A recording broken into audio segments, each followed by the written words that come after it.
सभी राम भक्तों को राम राम। आइए सुनते हैं श्री रामचरितमानस का पाठ।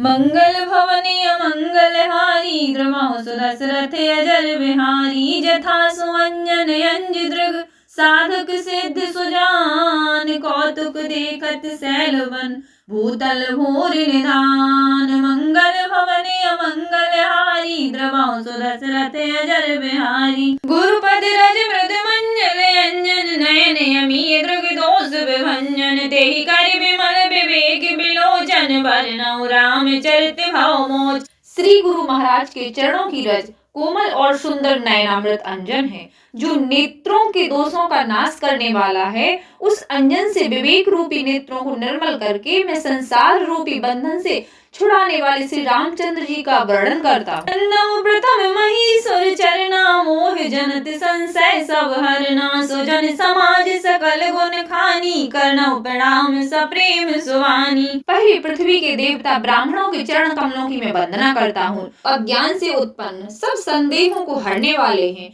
फिर सब गुणों की खान संत समाज को प्रेम सहित सुंदर वाणी से प्रणाम करता हूँ। साधु चरित शुभ चरित कपासु निरस विशद गुणमय फल जासु जो सही दुख पर क्षेत्र दुरावा वंदनीय जेहि जग जस पावा। संतों का चरित्र कपास के चरित्र के समान शुभ है, जिसका फल नीरस विशद और गुणमय होता है। संत चरित्र में भी विषय शक्ति नहीं होती, इससे वह भी नीरस है। कपास उज्जवल होता है, संत का हृदय भी अज्ञान और पाप रूपी अंधकार से रहित होता है, इसलिए वह विशद है। कपास में गुण तंतु होते हैं। इसी प्रकार संत का चरित्र भी सद्गुणों का भंडार होता है, इसलिए वह गुणमय है।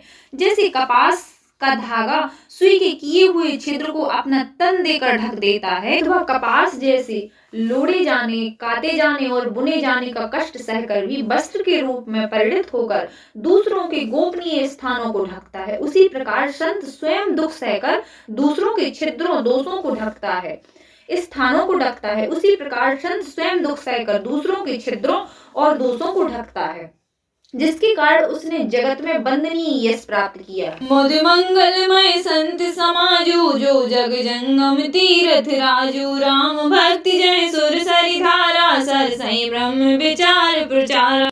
संतों का समाज आनंद और कल्याणमय है, जो जगत में चलता फिरता तीर्थ राज प्रयाग है। जहाँ उस संत समाज रूपी प्रयागराज में श्री राम शक्ति रूपी गंगा जी की धारा है और वहाँ ब्रह्म विचार का प्रचार सरस्वती जी करती हैं।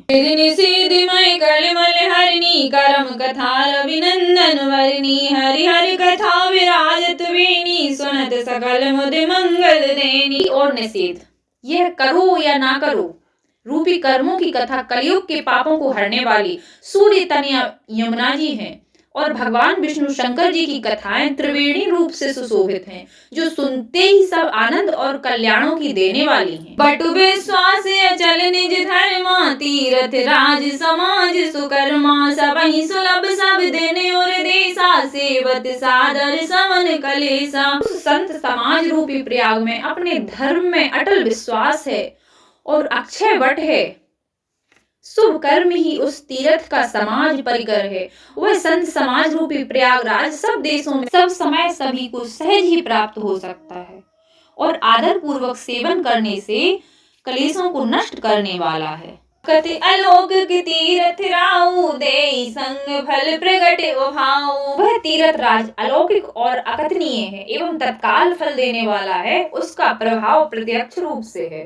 मंगल भवने मंगलहारी द्रवहु सुदशरथ अजर बिहारी सुन समझई जन मुदित मन मजहि अति अनुराग लहहि चार फल अछत तनु साधु समाज प्रयाग। मंगल भवने मंगलहारी द्रवहु सुदशरथ अजर बिहारी।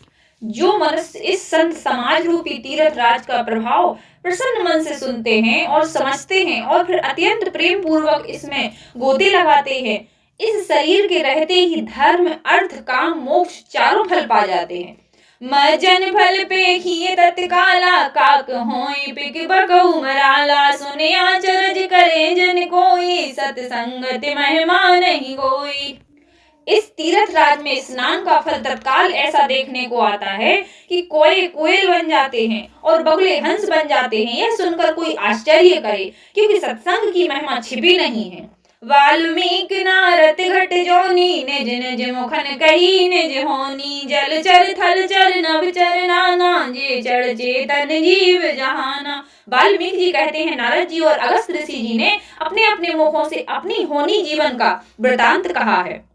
जल में रहने वाला, जमीन पर चलने वाला और आकाश में विचरने वाला, नाना प्रकार के जड़ चेतन जितने जीव इस जगत में हैं। मति की रति गति भूति भलाई, जब जेहि जतन जहाँ जेहि पाई। सो जानो सतसंग प्रभाव, लो कहूँ वेद नयन उपाऊ। उसमें से जिसने जिस समय जहाँ कहीं भी जिस किसी यत्न से बुद्धि, कीर्ति, सद्गति, विभूति, ऐश्वर्य और भलाई पाई है, सो सब सत्संग का प्रभाव समझना चाहिए। वेदों में और लोकों में इनकी प्राप्ति का दूसरा कोई उपाय नहीं है।